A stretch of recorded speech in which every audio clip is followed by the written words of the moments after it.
The human station on Karis 9 was never quiet. Even during rest hours, the walls hummed with alien energy, soft lights shifted color on their own, and distant machines spoke in tones no human ear could fully understand. For Elias Rowe, a young human security officer, it had been 3 weeks of constant confusion, exhaustion, and careful steps.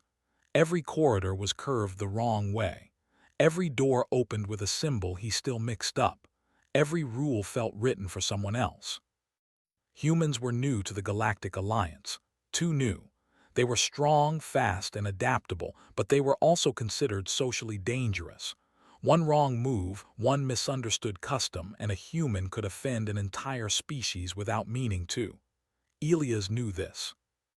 That knowledge sat heavy in his chest every time he left his quarters. That night, the station had gone into partial emergency mode. A power fluctuation in the outer ring had forced security teams to stay alert for hours. Elias had been on his feet since before the artificial sunrise. His head ached. His eyes burned. When his shift finally ended, all he wanted was sleep. He followed the glowing floor lines toward what he thought was his assigned corridor. The colors were dimmer than usual, flickering as the station corrected its systems. Elias rubbed his eyes and checked his wrist display. The symbols matched. At least he thought they did. He reached a door marked with a soft blue pattern and placed his hand on the panel. It opened silently. The room beyond was warm, filled with a gentle alien scent he could not name. The lighting was low, calming. He stepped inside, barely noticing the difference. His mind was already shutting down. He removed his boots near the entrance, following human habit, and moved toward the sleeping platform at the center of the room. It was larger than the standard human one, shaped like a shallow nest with layered fabric and smooth surfaces. Elias did not question it. He collapsed onto it, exhaustion winning over reason. Within seconds he was asleep. He dreamed of Earth, of rain hitting concrete, of silence that did not hum. When Elias woke, it was not because of an alarm. It was because the room was no longer empty. He felt it first. A presence beside him, warmth that was not his own. A faint movement. His eyes snapped open. For a brief moment, his mind refused to understand what he was seeing. Beside him, partially reclined on the same sleeping platform, was an alien woman. She was tall, her form elegant and clearly not human. Her skin shimmered faintly under the low light, patterned with natural markings that shifted slightly as she breathed.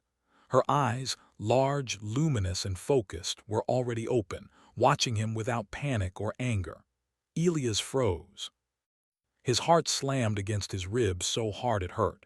This was not his room. This was not a human sleeping platform.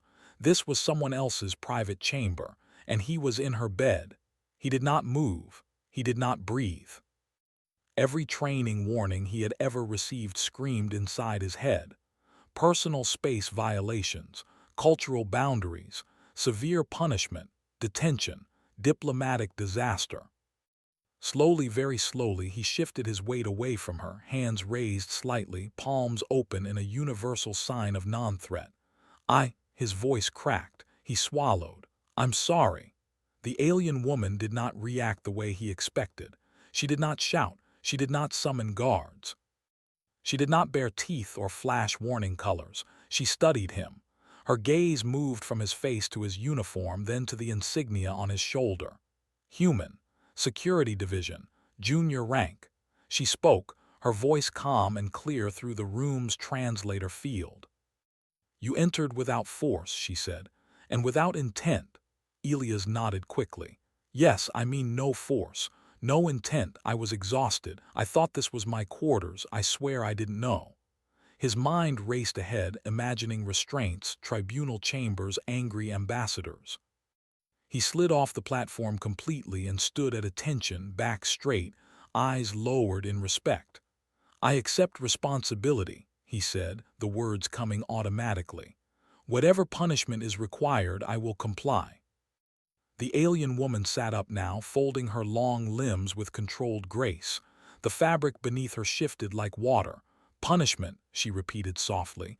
She tilted her head, studying him again. You are afraid. Yes, Elias said honestly. There was no point lying. Very. She considered that. Most who violate private space attempt to justify themselves. You did not. I don't have a justification, he replied. Only a mistake. Silence stretched between them. The station hummed around them, distant and unaware. At last she rose from the platform. She was taller than him, even standing a few steps away. Power radiated from her, not physical threat, but status, authority. You may lower your eyes, she said. I am not offended. Elias hesitated, then looked up carefully. My name is Sarilith, she said. I am a diplomatic guardian of this station. His stomach dropped. A diplomatic guardian, high status, extremely high. He swallowed hard. Elias Rowe, human security. I didn't know, I swear I didn't know. I believe you, Sarilith said. That almost made it worse. Then, what happens now? Elias asked. Sarilith walked toward the wall and touched a panel, dimming the lights further. The room felt calmer, not more threatening. In my culture, she said, intent determines outcome. You did not come seeking advantage, power, or violation. No, Elias said quickly, never. You came seeking rest, she continued, and you showed restraint upon waking. Elias nodded. I didn't want to move until I knew what to do. A faint expression crossed her face. Not a smile exactly, but something close. Humans are said to be impulsive, she said, yet you are not. I try not to be, Elias said quietly. She turned back to face him. This matter will not be hidden. Others will notice. They always do. Elias stiffened. Then the council may be informed, Sarilith finished. Yes, his chest tightened. I understand. And you still do not ask for mercy, she observed. I don't deserve it, Elias said. Only fairness. Sarilith studied him for a long moment. Then she inclined her head slightly. You may return to your assigned quarters, she said. Escort will not be required. Elias blinked. That's all. For now, she replied.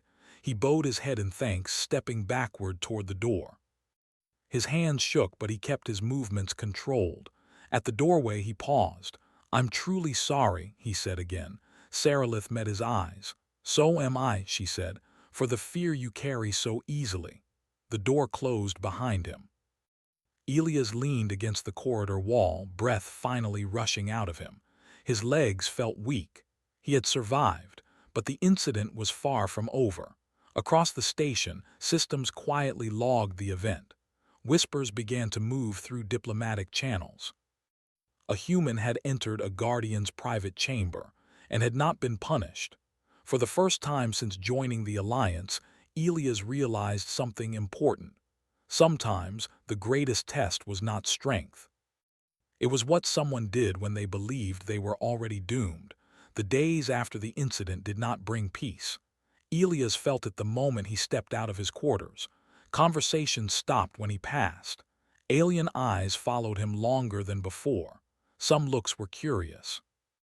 Others were sharp, measuring. Word had spread faster than he imagined. A human had entered the private chamber of a diplomatic guardian and lived.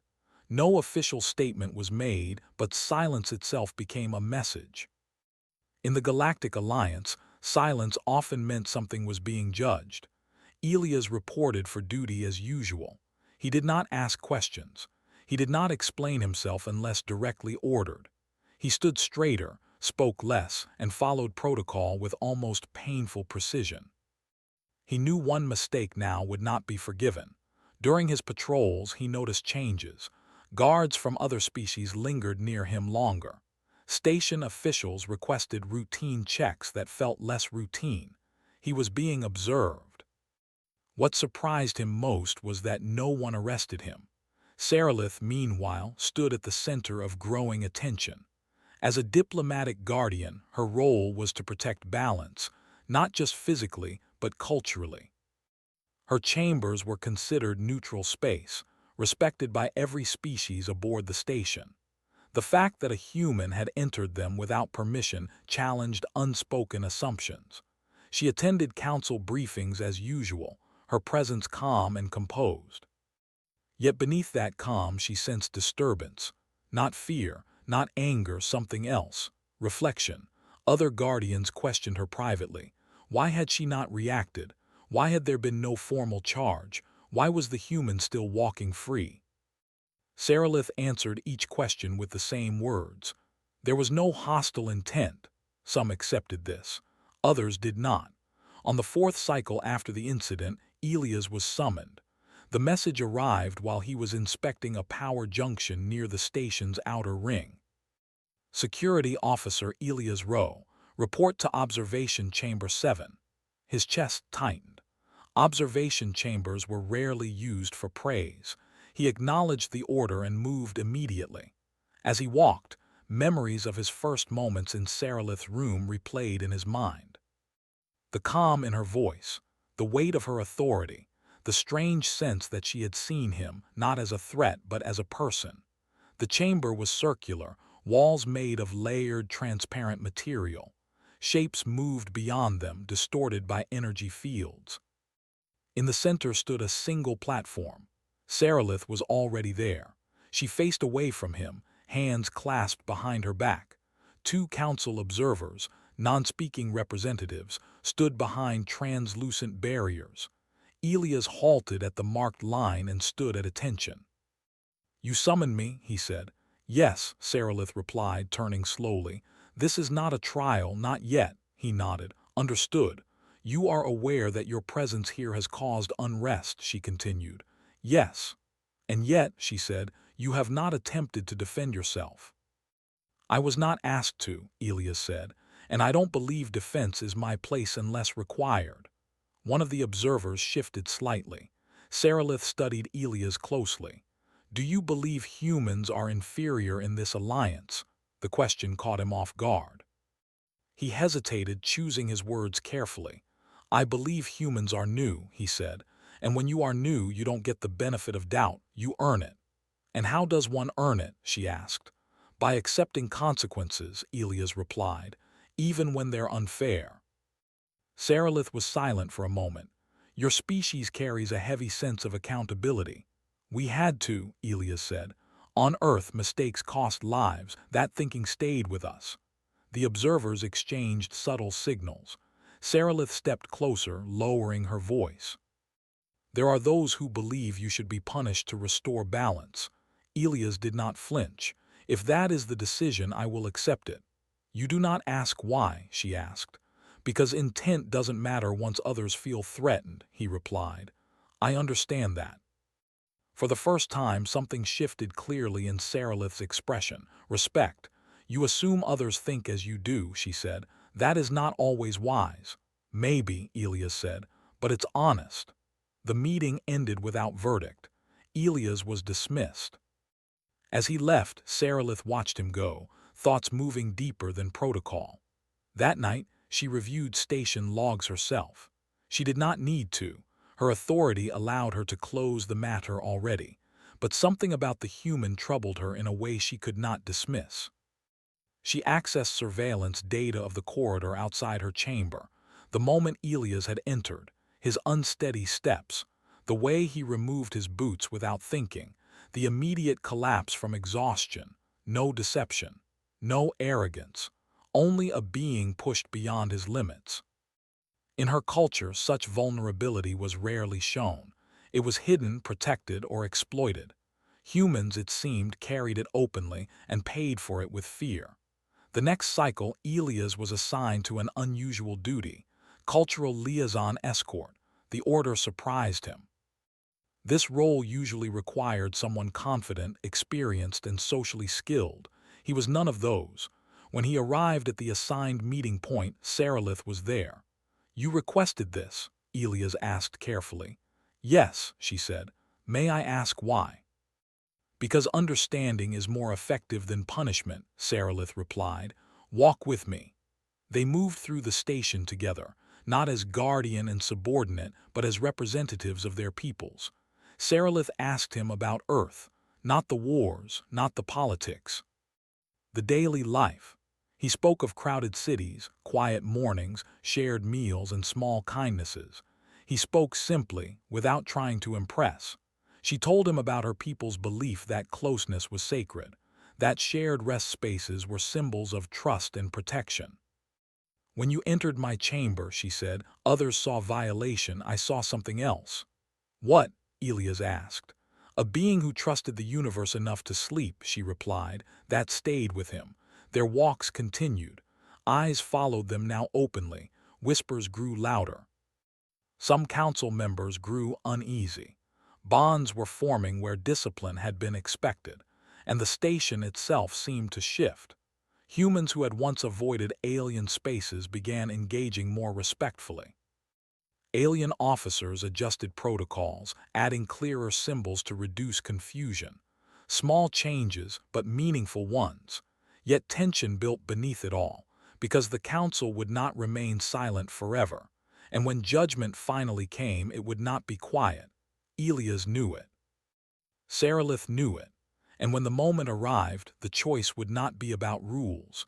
It would be about what kind of galaxy they wanted to build. The council session was announced without warning.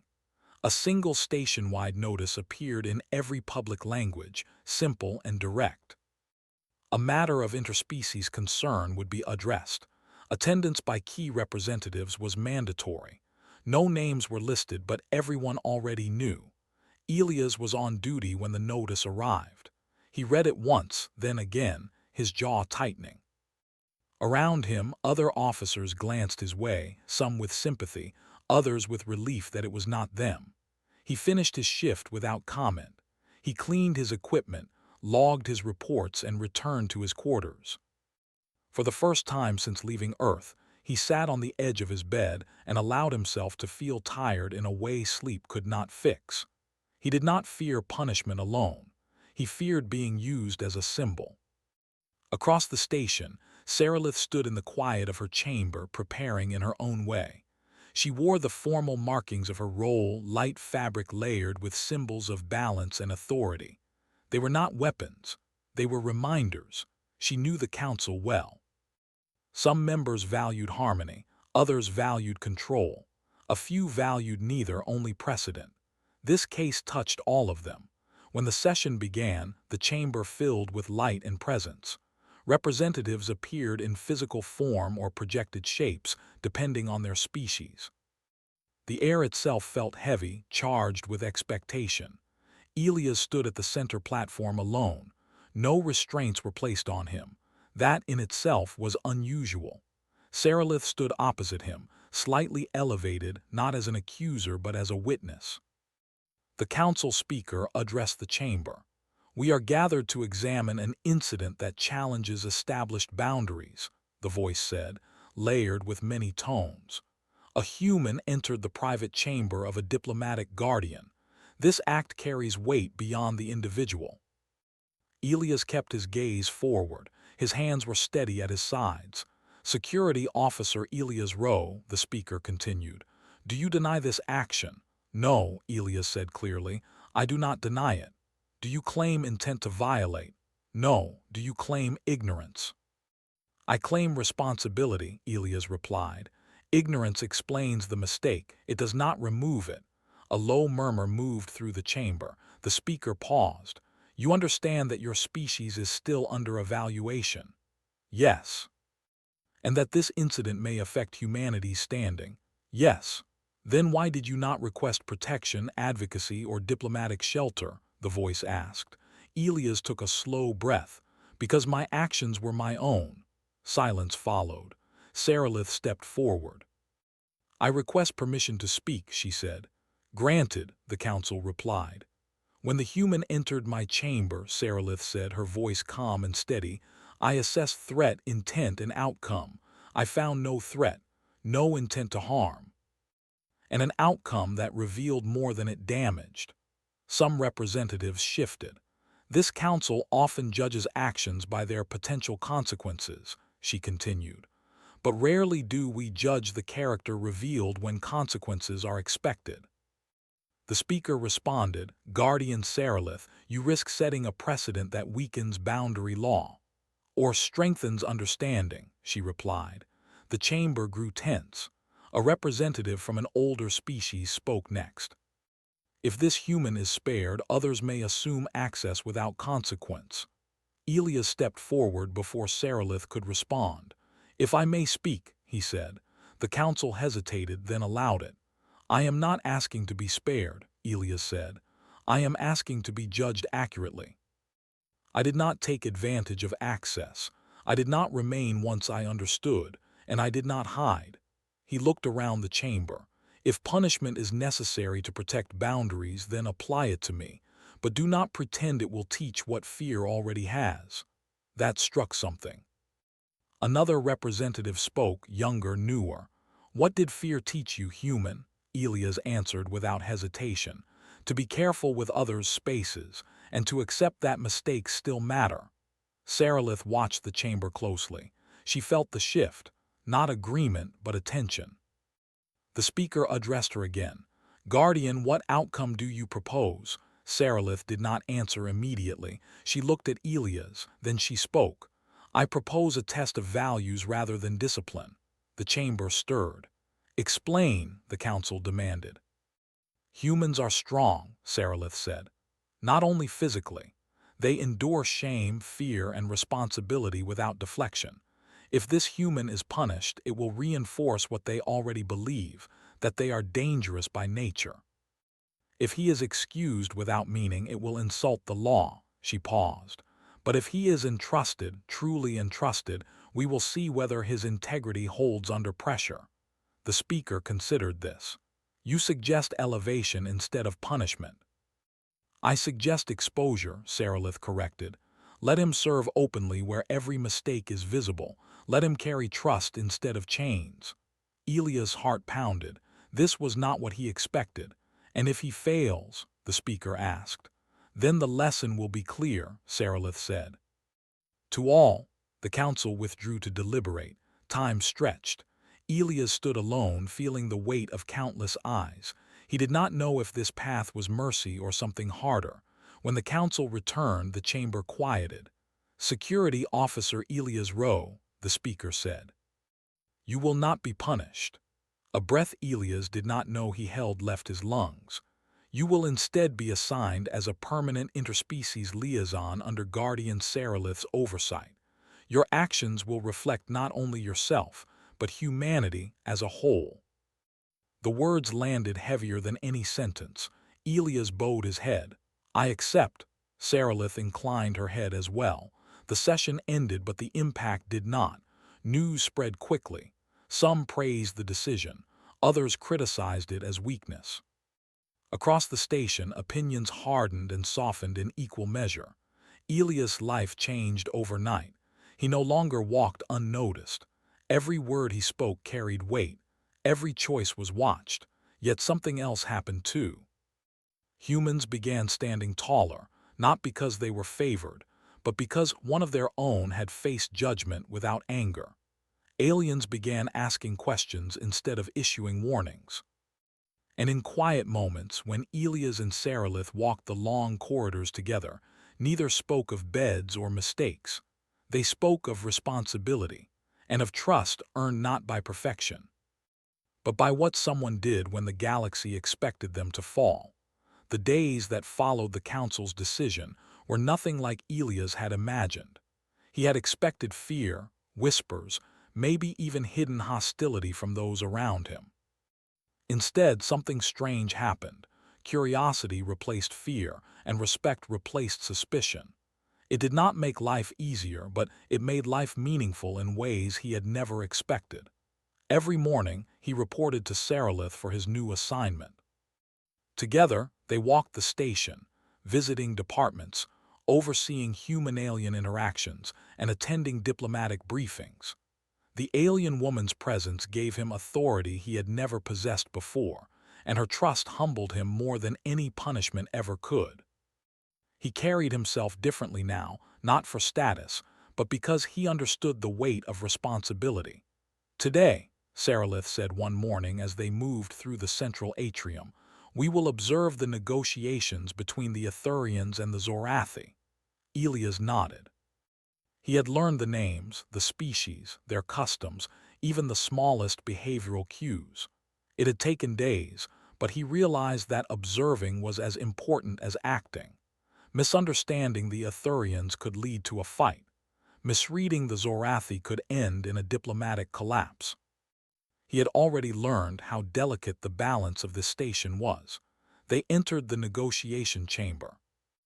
Representatives of both species sat across from each other, their appearances alien and unsettling to a human eye, tall, angular, with colors that shifted subtly as their emotions changed. Elias felt the old fear rise in him but pushed it down. He would not allow panic to rule his actions anymore. Sarilith motioned for him to stand at her side, and the council's eyes immediately noticed him. He straightened his shoulders and observed silently as Sarilith facilitated the dialogue. At first, he felt out of place, a human standing among beings who had centuries of experience in diplomacy. But gradually, he noticed patterns, the way one species leaned forward when frustrated, the subtle hand gestures that suggested compromise. He learned to anticipate tension before it erupted. Hours passed, words flew, threats were veiled in politeness, insults hid under smiles. Elias remained calm, silent, observing. By the end of the session, both species had agreed on terms, and no one had realized how close they had come to conflict. Sarilith gave him a small nod of approval.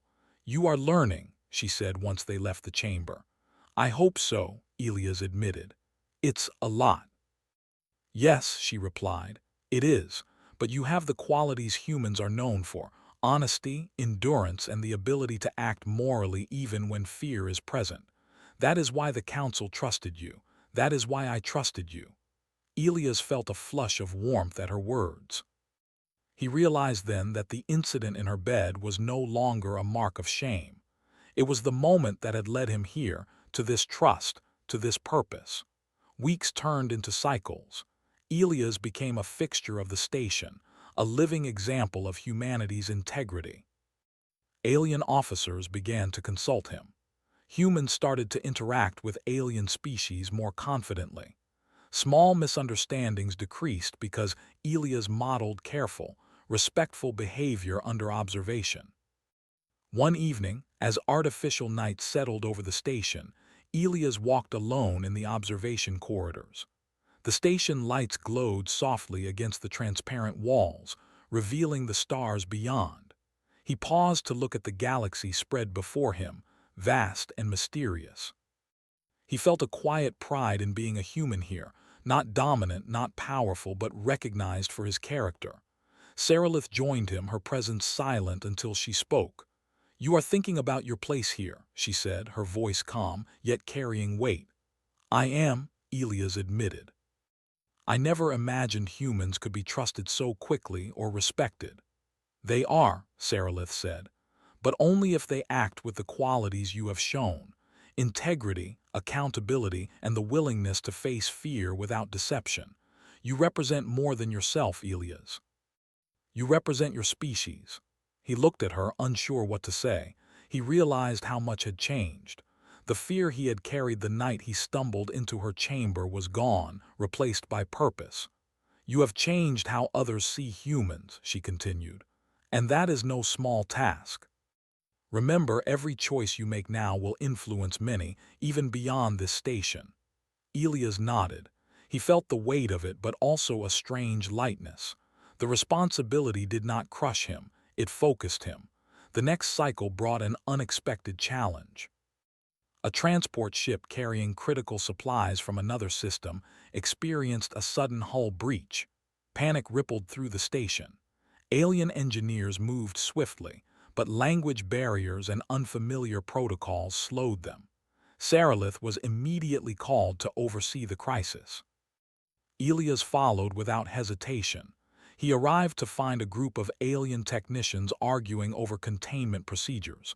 Time was short and fear was evident in every gesture.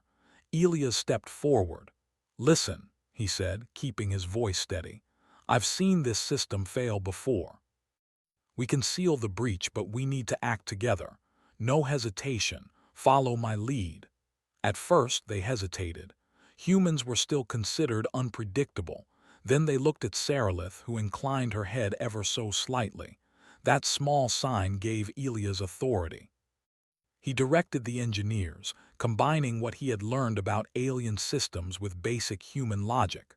Slowly, they worked as one unit. He climbed onto the damaged hull section, fastening supports where necessary, while others controlled energy flows and pressure stabilizers.